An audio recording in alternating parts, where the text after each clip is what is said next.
Amen. We're now over halfway through our camp meeting. In the first presentations, we discussed the history of the Midnight Cry message through its development from Acts 27 into the history of the World Wars and other studies that developed along with that series. We discussed how this message of the two streams of information caused immediate heartburn within this movement.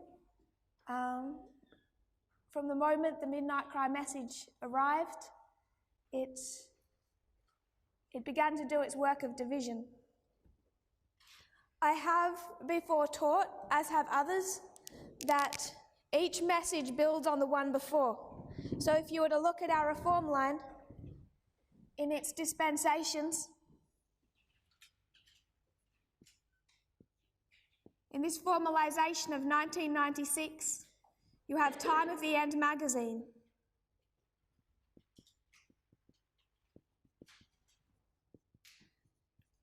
In the 2012 dispensation, you have the message of time setting.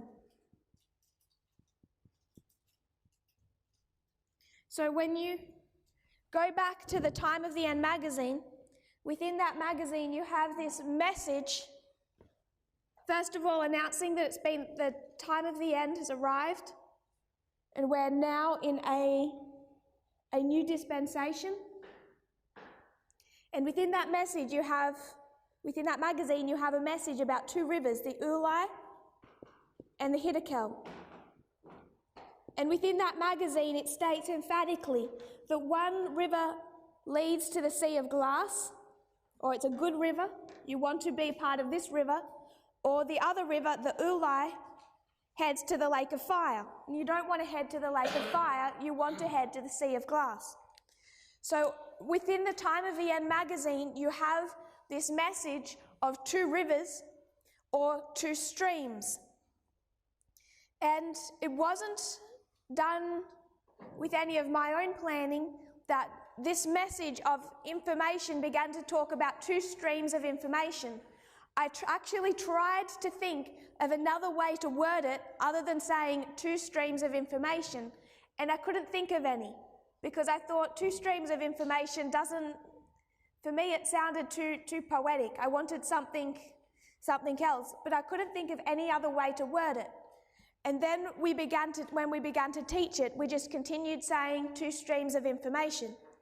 And then it became apparent that back in the Time of the End magazine, as people looked back and studied that magazine, that it talks about two rivers, one good, the Hiddekel, one bad. One leads to the Sea of Glass and one to the Lake of Fire. Have I got the Ulai and the Hiddekel around the right way?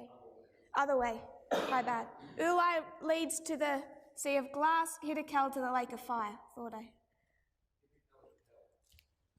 Easy way to remember, Hiddekel, hell, Lake of Fire. Ulai, Sea of Glass. So, this message of two streams of information is within the Time of the End magazine. 2012, you have the message of time setting. 2018 becomes the formalisation of the message, and this formalisation is built upon these two prior histories. So you have two streams of information and the message of November 9, time. So each message is incorporating the principles of the one before, it's building upon it. Now what Elder Jeff is saying more recently, he's discounting the Ulai and the Hiddekel as one good and one bad. Now he's saying that they're all kind of the same. And that is a blatant falsehood. If he went back and read his own magazine, one leads to the Lake of Fire, one to the Sea of Glass. How can you say they're the same thing? How can you say they're equally good, equally bad? Do you want to go to the Lake of Fire or the Sea of Glass or somewhere in between? I think we all know the journey we would take. So to say that the Ulai and the Hiddekel are not one good, one bad, it's a blatant misreading of the text itself. The other argument he makes is that within that magazine he talks about the end of the world and the dragon, the beast and the false prophet.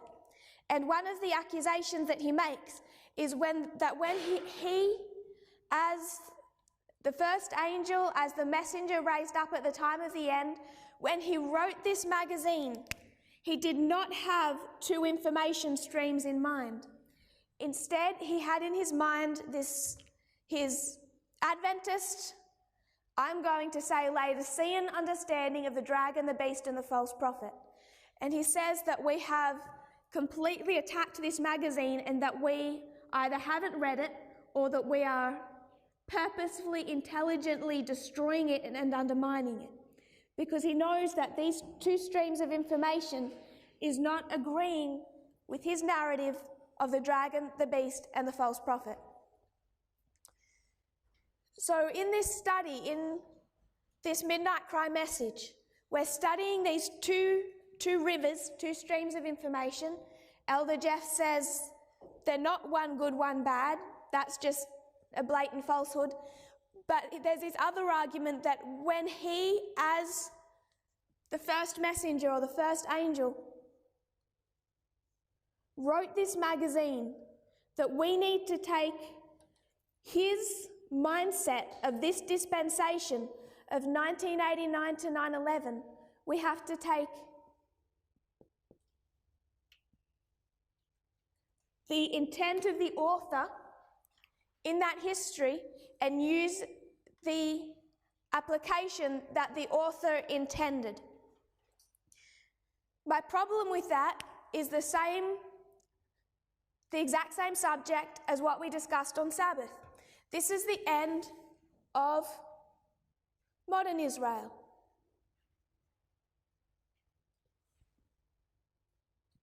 All you have to do is go back to the end of ancient Israel. And the messenger that's raised up at the time of the end, from his birth to the baptism of Christ, is who? John the Baptist. So the messenger raised up here is Elder Jeff. The messenger raised up here is John the Baptist. And between somewhere when he's grown up, he's gone into the wilderness, he's studied, he's come out, he's preaching. It's before the baptism of Christ. Imagine the sermons that John the Baptist would have done. These are the formalization of the message of John, of the first angel. And what kind of sermons was John preaching? John is preaching that the Messiah has arrived. It's the time of the end of it's a new dispensation. You have the deliverer of Israel, and what is that deliverer going to do? He's going to destroy the Romans and free the Jews. So he's saying a king has been born that's going to free us from the Roman yoke. He's going to destroy the Romans and lift up the Jewish nation as an ensign to the world. So if John the Baptist's sermons are recorded in this history, what are you going to do with John the Baptist's sermons? Because Elder Jeff is saying that we need to take his, not just the magazine, and recognize that it is God opening up truth to his movement, but we actually have to take the intent of Elder Jeff himself in 1996. If you're going to do that here, you have to take the intent of John the Baptist before the baptism of Christ. And you have to take the intent of John the Baptist as being perfect. And then when you come down to the history, we are now approaching the cross.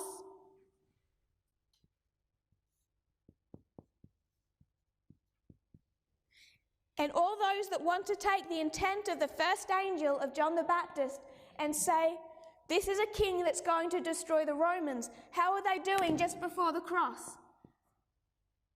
They're sitting at a table watching Jesus saying, I didn't sign up for this.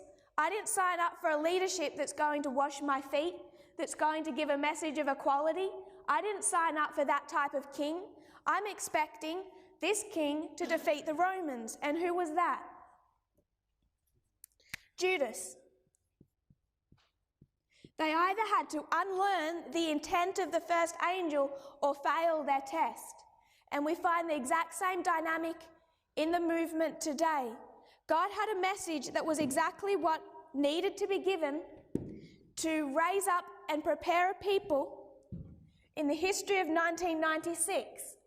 But we're still unlearning our Laodicean mindset.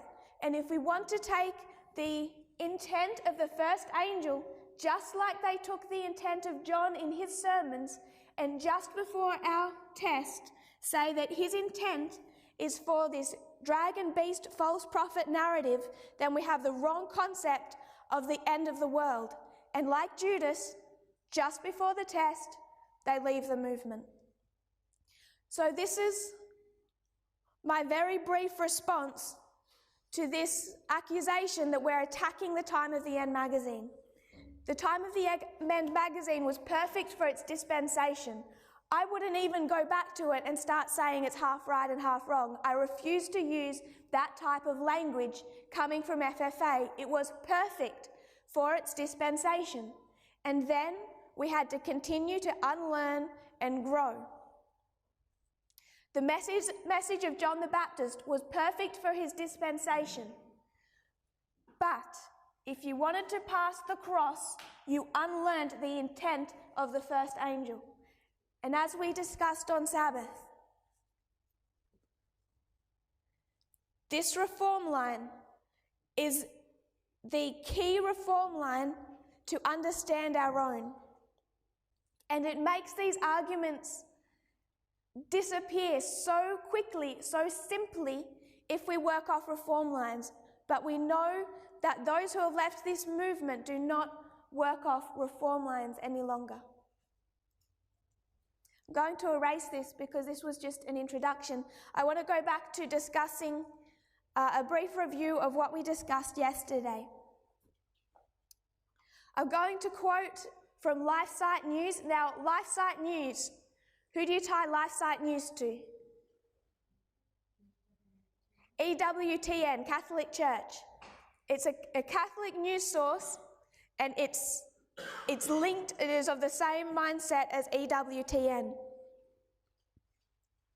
They're writing, this is October 22, 2019, just a couple of weeks ago.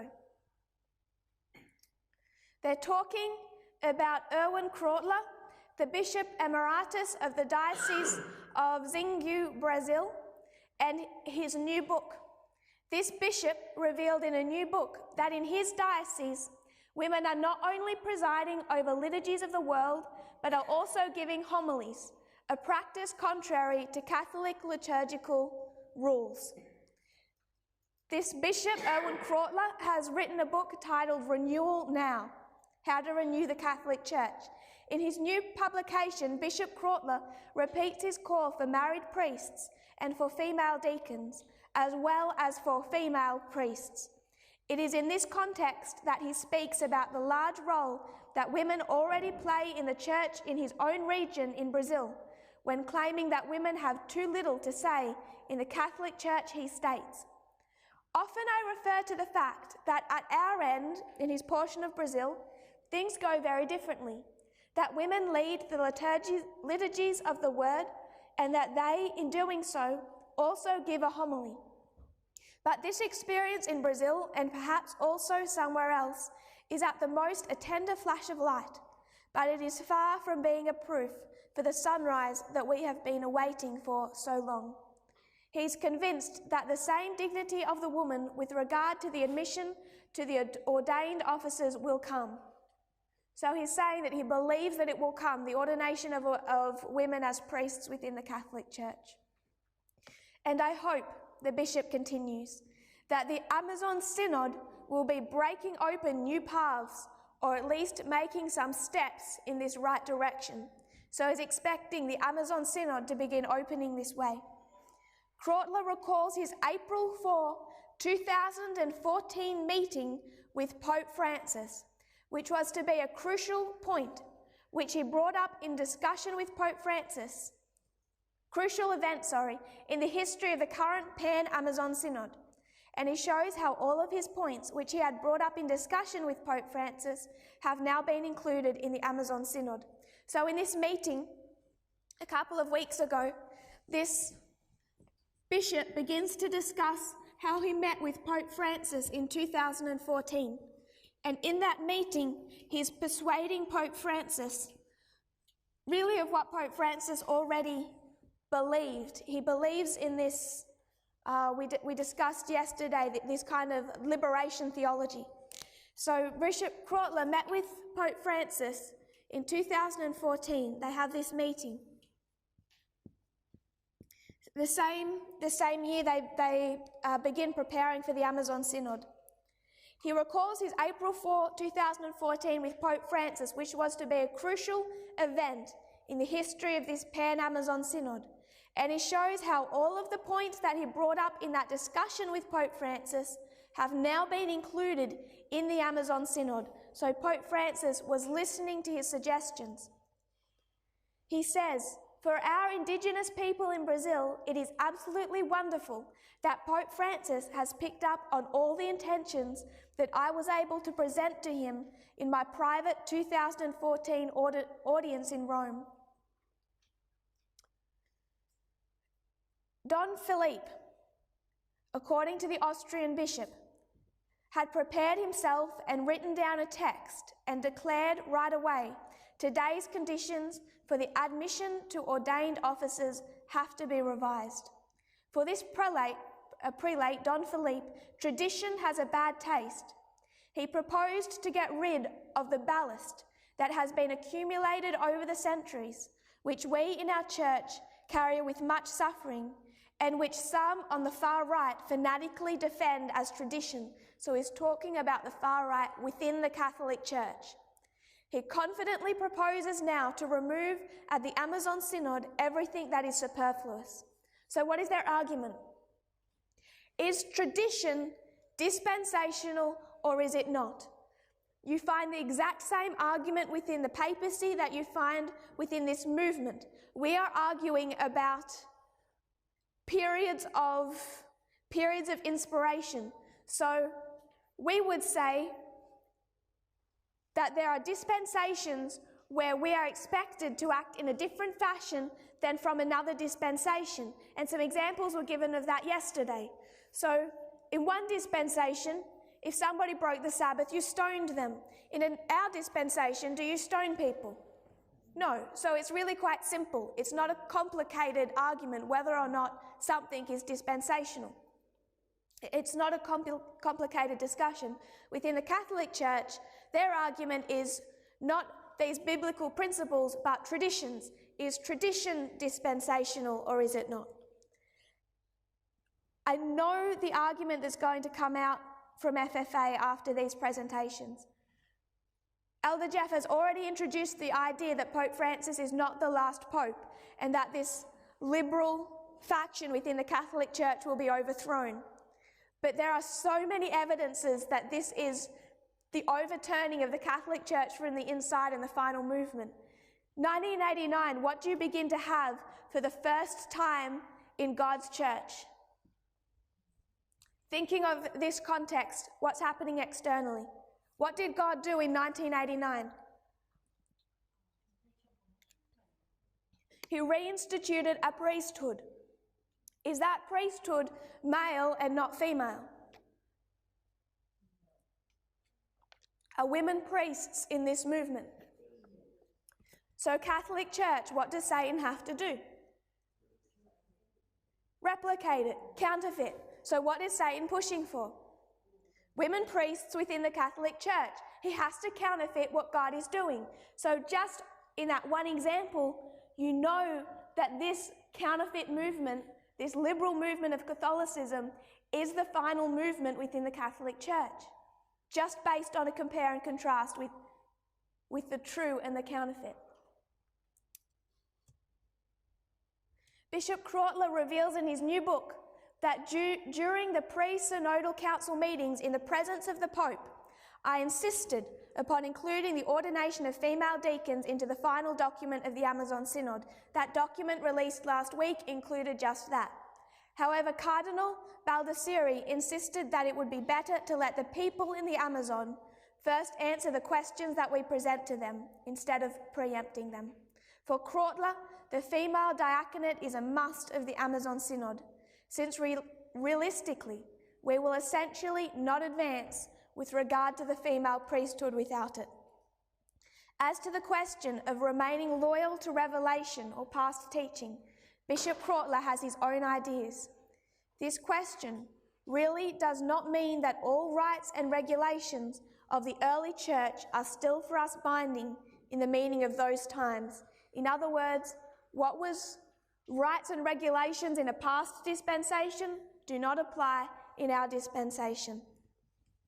And we spoke yesterday of the cardinal that trained up Bergoglio before he became Pope. That cardinal who trained him up died before Bergoglio ever became Pope Francis, a year before. But he believed and taught that the Catholic Church was now in a prophetic dispensation. So as we see this preparation from 2014 to the Amazon Synod of the last few weeks, you find this civil war split happening within the Catholic Church. And you find these two information streams. One, EWTN,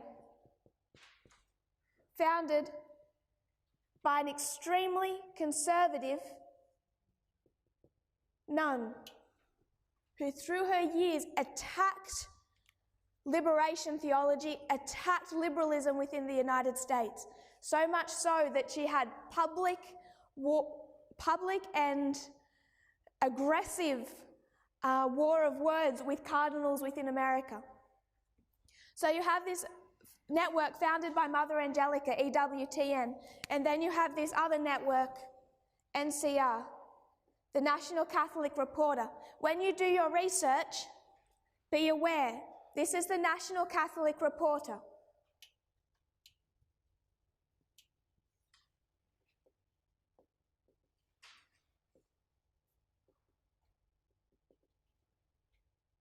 There is another website called the National Catholic Register. And it can be confusing because they're both NCR, but they're very different. National Catholic Reporter is this liberal wing. National Catholic Register is connected to EWTN. So if you see something attacking Francis from NCR, check, it'll be the Register, not the Reporter. They're two different websites. Just in your research, be aware of that dynamic. Quoting NCR, EWTN attacks Francis at that Amazon Synod, saying that he has introduced a pagan tree planting ceremony. NCR says this is ridiculous. Have they not given a second thought to the Egyptian obelisk in the centre of St. Peter's Square, the fresco of the Delphic Oracle in the Sistine Chapel, or all the naked nudes in the Sistine Chapel ceiling? EWTN attacking those statues of those women partly because they were naked, which when you consider a Catholic art over the centuries to be quite an accusation. There is a lot to read, but we don't have time. So I'm just conducting a short review into these two streams within the Catholic Church. We find their history bookended with our dispensation, the dates of our dispensation. And as we recognised when we drew up the counterfeit, how closely Satan has tried to replicate dates. If you have 1798, it's 1899. Their 1888 experience is 1989, almost 100 years apart. But now we find our final movements converging. We talked about Taylor Marshall, that this EWTN network has connections to the Church Militant and the man behind Church Militant, Taylor Marshall. He released a book recently called Infiltration, the plot to destroy the church from within. So he says the Catholic Church is being infiltrated by these leftist, socialist, liberation theology liberals of which he would call Pope Francis the head. The Catholic press that turned out that book connected to EWTN. Also connected to Archbishop Vigano, who currently is living in hiding. He won't tell anyone where he is. Turned off his mobile phone and disappeared after he called on Francis to resign, and is now living in the fear of his life, according to himself. So they're engaging in a public civil war, and it's between these two different factions within the Catholic Church. One of them is this final movement under Pope Francis, overthrowing the leadership from the inside, began this work to reform and is counterfeiting the work of this movement. You could say our message of equality.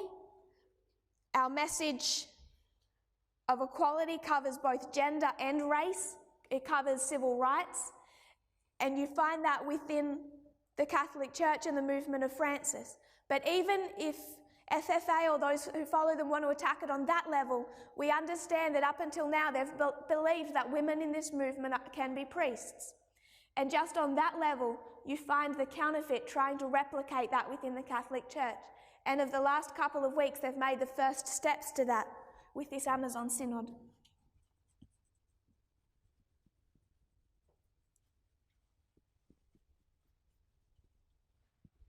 That completes our review of the recent developments within the Catholic Church. We didn't have time to go into our 4 key subjects. We remember our discussion centre around the glorious land of the United States, around the counterfeit of the papacy, the Adventist Church, and this movement. And those are our main 4 subjects, and we find all 4 in a state of civil war. We haven't had time to go into a detailed breakdown of each one of those 4, particularly the Adventist Church.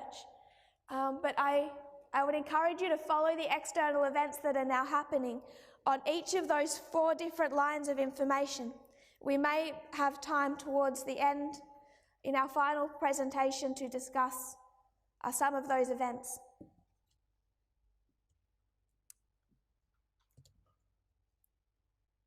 Those opposing Francis are not raising up a new movement.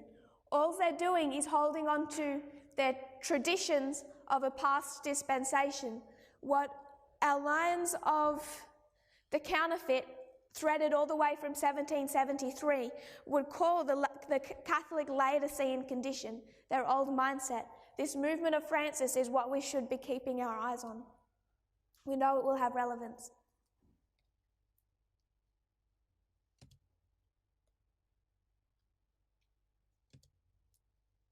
What I want us to spend most of the remainder of our time together on is a review of this triple application of prophecy. We've covered the different elements briefly of the Midnight Cry message, how God has led. We've discussed this work of the counterfeit, what's happening in our dispensation within the Catholic Church and Pope Francis. But I have a bit of a concern that since the German camp meeting, World War I was presented. At the same time World War I was presented, we have not just the message of equality, which is important, but then we have this shaking and split occur within the movement. And I fear that many of us, including myself, have in some ways been distracted from going back to those basic triple application of prophecy and following the external events. I think we should be careful to not allow ourselves to be distracted from following these external events regarding the Eastern Front and the Western Front. The message of equality is important. It's a test. If we don't get it this dispensation, if you don't fail, if you don't pass the test of this dispensation, the next one is not possible. It's important. But we cannot come down from the parapet to fight those who have left this movement and be distracted from following these external events that God has been opening up for years now. So I want us to go back to that story, to those studies on World War I and World War II. God saw fit to open up World War II first. So before we go into a discussion of World War I, we're going to first review our application of World War II, remembering the triple application.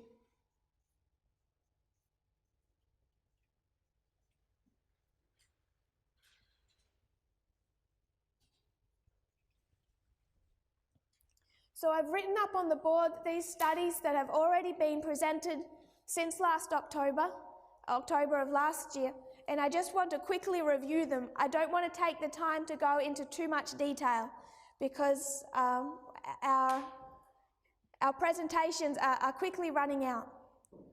But just to give us a revision, since it's been some time since these things were presented. I also won't revise how we come to the history of Pyrrhus. We know that it's through Acts 27, the 273. The 273 occurs in that line of Acts 27 between Panium and Sunday law or shipwreck. You go to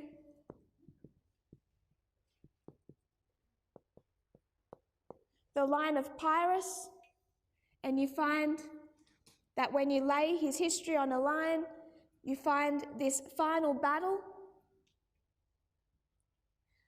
Beneventum lines up with Panium, and 272 BC is Sunday law, 273 BC marking this waymark in between.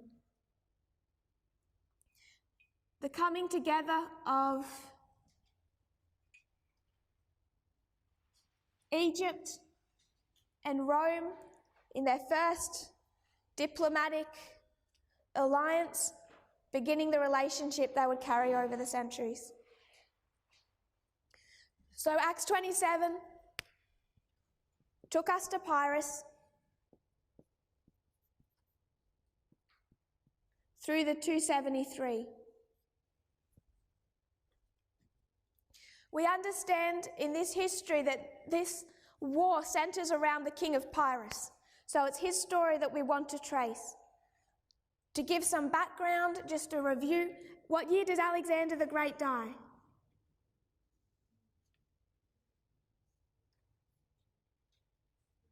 He dies in 323 BC.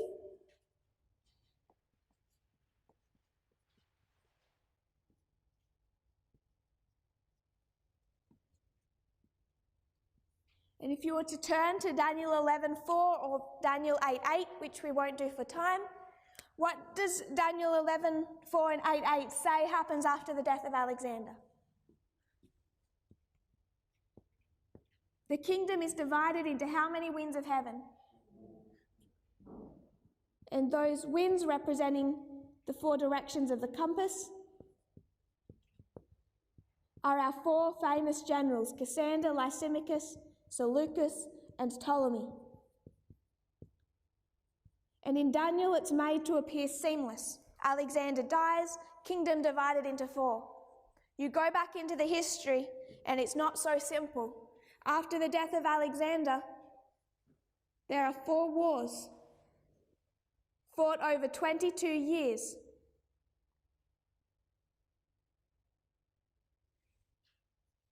Over 22 years, the many generals of Alexander the Great, some of which were more famous in their time, bigger names than these 4. Cassander wasn't even a general in 323. His father was a powerful general. It takes him these 4 Diadochi wars for his father to die and him to take over his father's kingdom. So these 4 generals, you don't find them, most of them, as major names in 323. Some you do, some you don't. But it takes these 4 wars known as the 4 Diadochi Wars.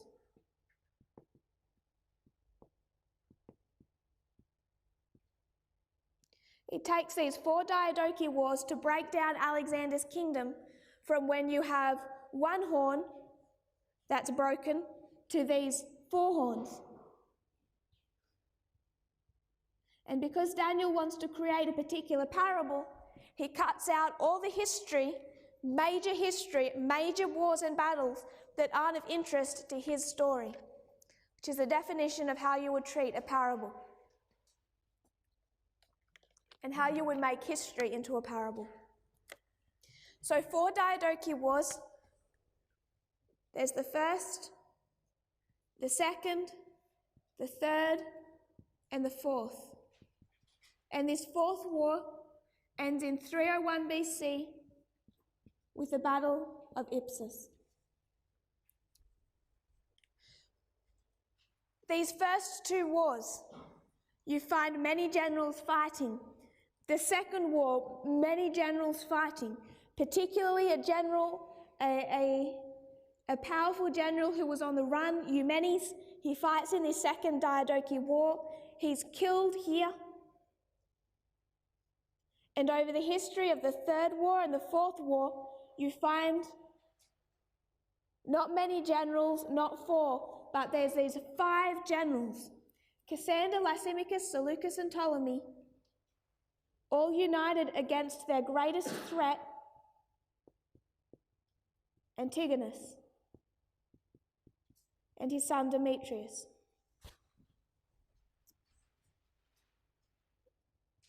Now, I want to make the point now that we'll come back to when we discuss World War I. This is how we break down the 4th Diadochi War that we use in this history of Pyrrhus, because it's in the 4th Diadochi War that Pyrrhus becomes involved in world politics.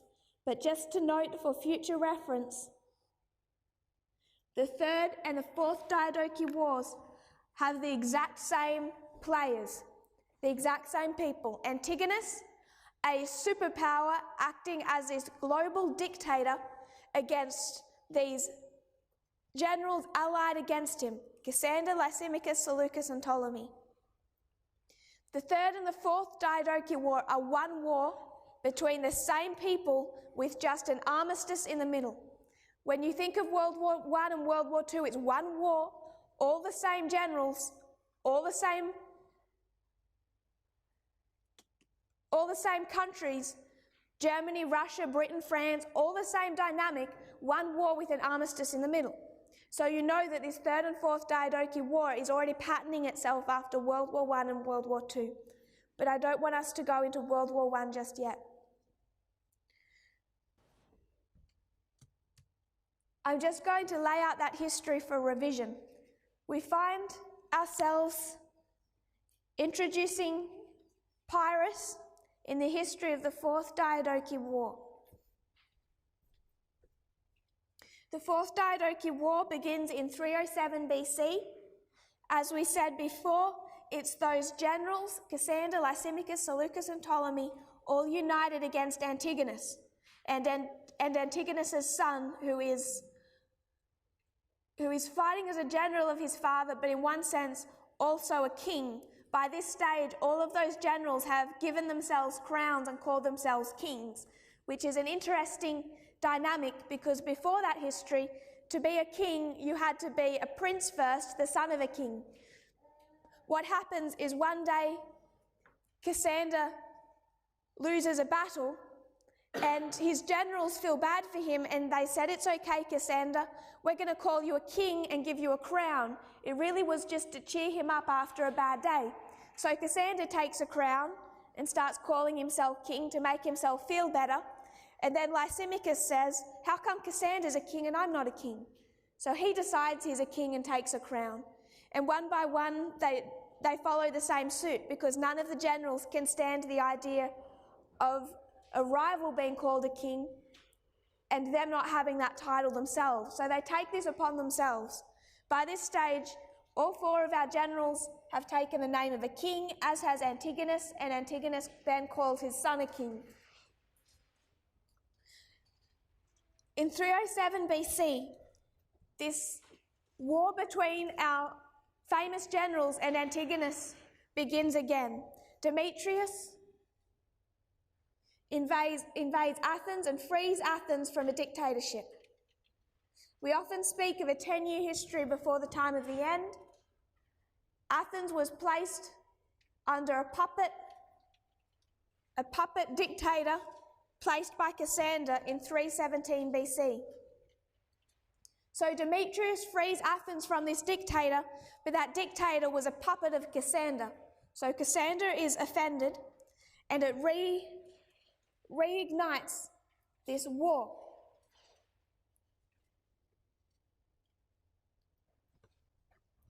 In 303 BC, in the midst of this war, you have Pyrrhus become introduced to it, and there is an alliance between Pyrrhus and Demetrius.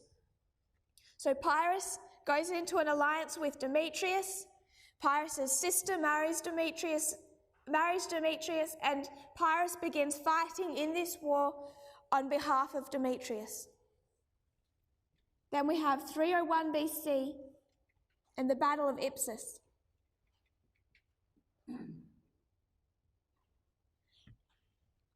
In this battle, you have our 4 allies, but only 3 of them turn up. Cassander, Lysimachus, and Seleucus. Ptolemy flees back to Egypt. He doesn't take part. So you have 3 allies fighting against Antigonus and his son Demetrius, and Demetrius is supported by Pyrrhus. In this war, in this battle, Antigonus is killed. With the death of Antigonus, the most powerful general of the time, the kingdom is finally divided into 4, fulfilling the prophecy of Daniel. Prior to this, Antigonus had been by far the most powerful of any of the generals. The united strength of all 4 of our famous 4 only equaled them in power to Antigonus.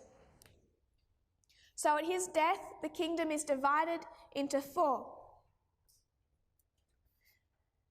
The division of Antigonus's empire between those generals is what sparks the conflict between our 4 generals that later leads to the battles of Raphia and Panium. So it also, this battle of Ipsus directly leads to the battles of Raphia and Panium that we find in those verses of Daniel 11. All comes back to Ipsus. Antigonus is killed in this battle, but we described before that Demetrius is also a king. He's a king, he has his own army, his own navy, and his own territory. So he himself is not defeated. He loses his father.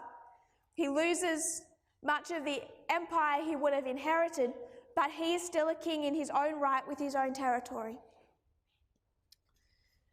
Between 301 BC and 291, there is this division of territory between Pyrrhus and Demetrius. They begin to divide up spheres of influence.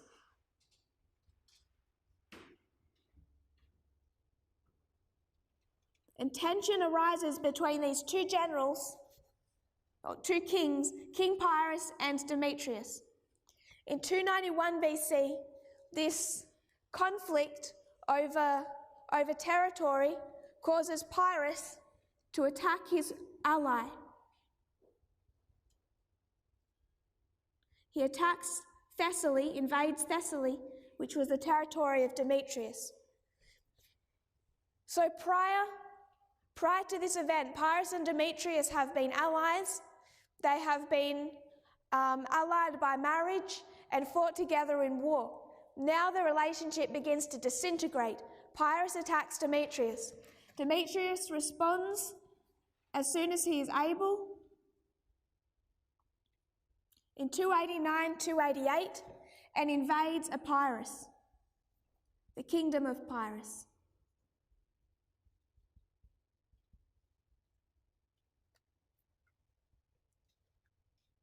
Demetrius is undertaking a massive military build-up. He's strengthening his forces, and he's wanting to take down not just Pyrrhus, but all of these allies. So our generals become afraid. They remember just how difficult it was to defeat Antigonus, Demetrius' father. They see the son become as powerful as the father ever was, and they decide that they must defeat the son just as they defeated the father. They come back into an alliance, And in 287, Pyrrhus, who'd fought on behalf of Demetrius against those generals at Ipsus, now unites with those generals and attacks Demetrius. Pyrrhus joins the allied forces, known as the Allies, and again, while there's 4, we only have the 3. And ultimately at that battle, Demetrius is defeated by Pyrrhus and Lysimachus. Pyrrhus comes from the west, and Lysimachus from the east. And they divide up Demetrius's territory between themselves, Pyrrhus taking the western portion and Lysimachus the east. So you have a division between east and west. This sparks a cold war. Lysimachus wants to take over the whole of that territory, and he engages in a cold war with Pyrrhus, cutting off his supplies and undermining him within his own people in that new area of territory.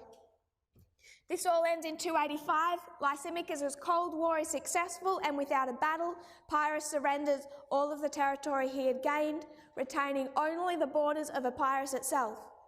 In 285 BC,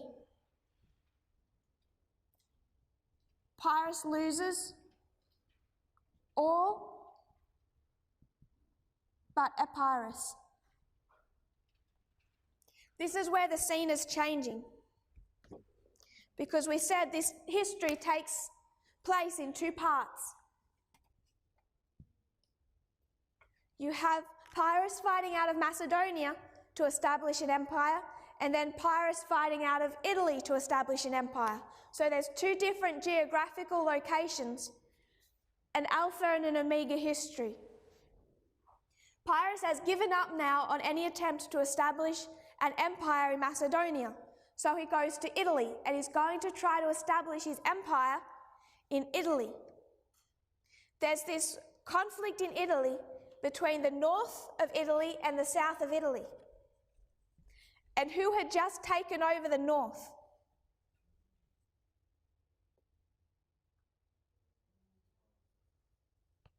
You have Italy in 2 parts. And the north has all been conquered by now by Rome. Rome has been rising up, becoming more and more powerful, but it hasn't yet reached the attention of the Greek world. Down in the south, you have these independent Greek city-states. Now that Rome has conquered the north, it starts to interfere with the south and these Greek city-states. Tension arises, particularly in one Greek city-state. There's this one city-state that decides to go into an alliance with Rome. That city-state is Thurii. It appeals to Rome as a protector. But over these Greek city-states, there's one chief, one who ruled all the others, and that was Tarentum. So Thurii, who's over here, travels to Rome and asks Rome for an alliance and protection. Tarentum looks over at Thurii and says, "No, you're under our sphere of influence. We're your boss, not Rome." So this creates a tension between Tarentum and Rome over who controls Thurii. This first begins in 285, the same year that Pyrrhus loses all but Epirus. Shortly after, in 282, Thurii again makes an appeal to Rome, and Rome places a garrison within Thurii. Tarentum now responds. Tarentum attacks Thurii, expels the Roman garrison, and forces the city back under its control. Although that is temporary, and Thurii then becomes permanently dependent on Rome. Tarentum now declares war with Rome. Rome and Tarentum argued about whose fault it was and who declared first, but the result is that there is a war declared between Tarentum, the Greek city-state in the south, and Rome in the north. Tarentum realizes they do not have the power to defeat Rome in battle, so they appeal to Pyrrhus, and Pyrrhus sails over, takes control of Tarentum, takes control of the south, and prepares for a war with Rome. In 280, Pyrrhus arrives in Tarentum and begins the preparation for war.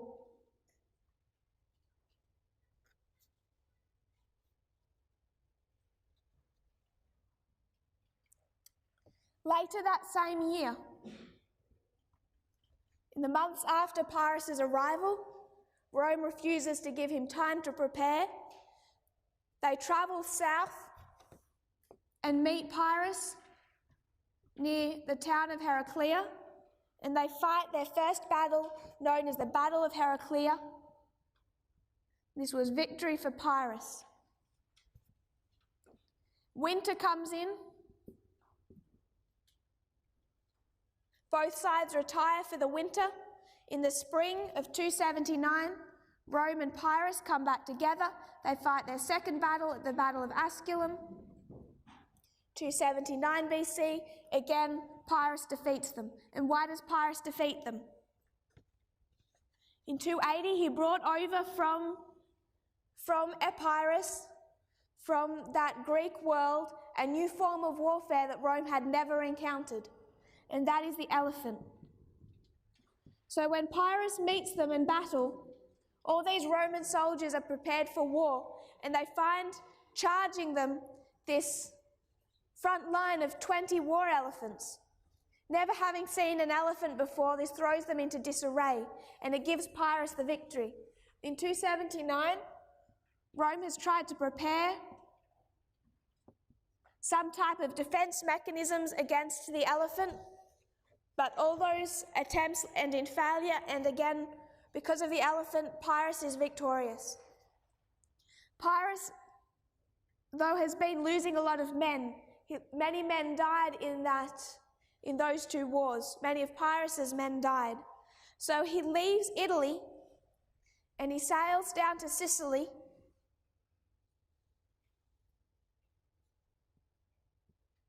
And he starts taking over Sicily.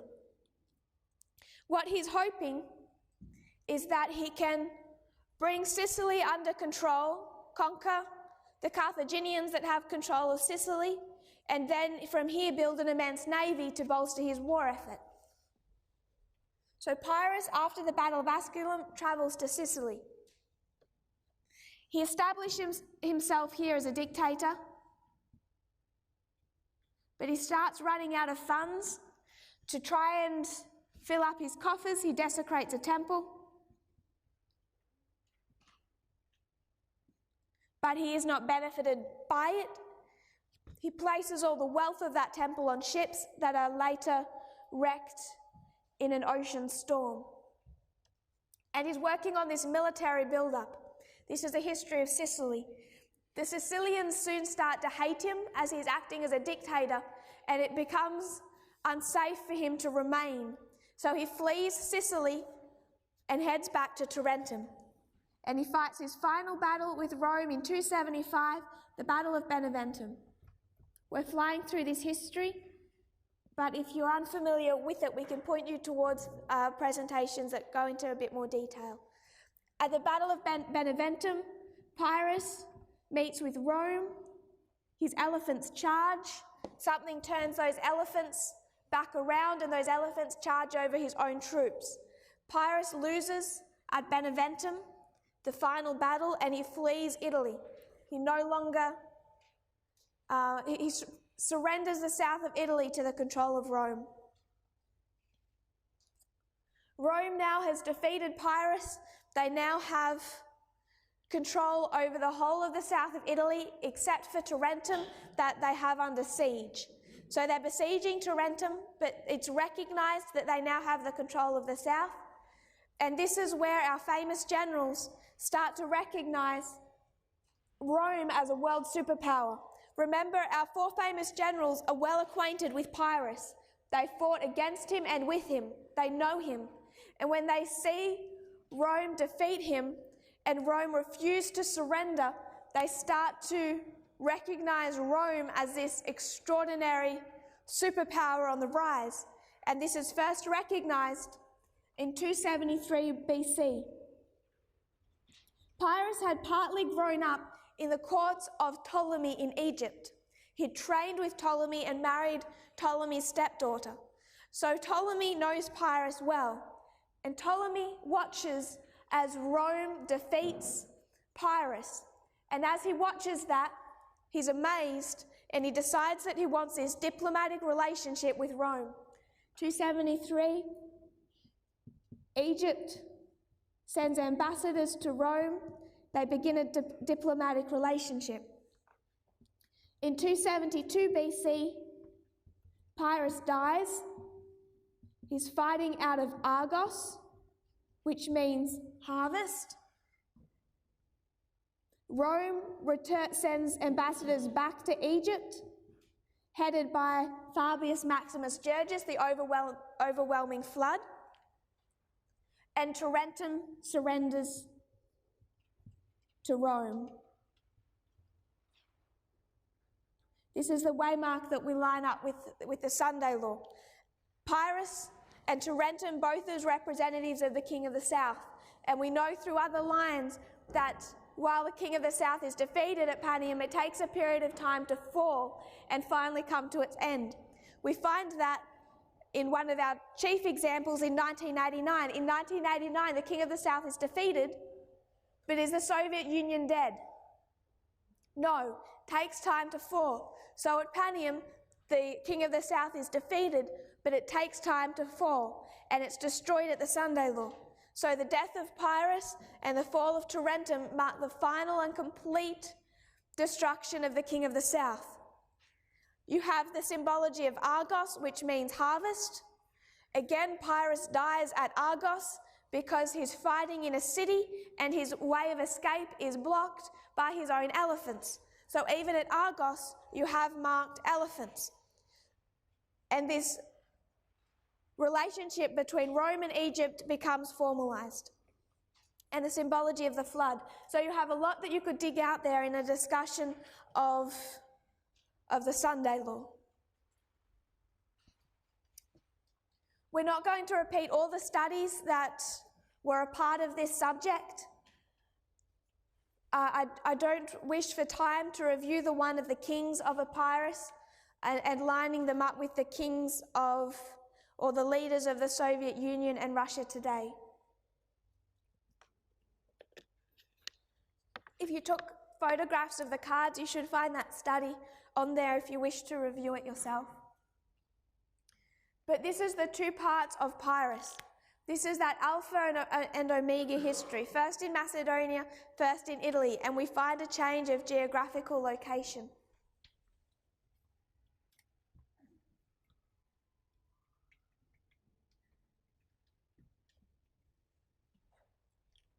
So it's this study that started to bring out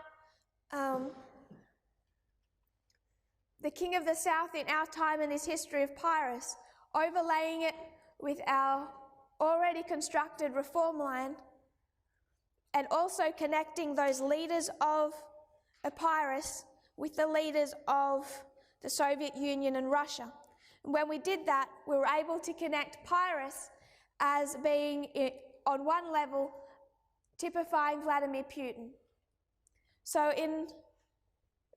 briefly, we're now out of time, but when we come back, we want to quickly lay out the application of this in its Alpha and Omega histories. We will do that when we return. So we've gone back to our subject of the triple application of the world wars. We want to remind ourselves of World War II, and I'm also hoping this movement goes back to the history of World War I, make sure that we properly understand it and that we don't come down from our parapet and become distracted from the external events that are fulfilling all the history that we've been told to expect would occur in in this year, and particularly in these final months of this year. If you kneel with me, we'll close in a prayer. Dear Father in heaven, thank you for our blessings. Thank you for how you have led and guided. I pray, Lord, that we will see the external events, see the fulfillment of prophecy, Lord, and not become distracted from our mission. I pray, Lord, that it will give us encouragement as we see our expectations fulfilled. And we pray, Lord, for a more and more thorough understanding of these times. I pray this in Jesus' name. Amen.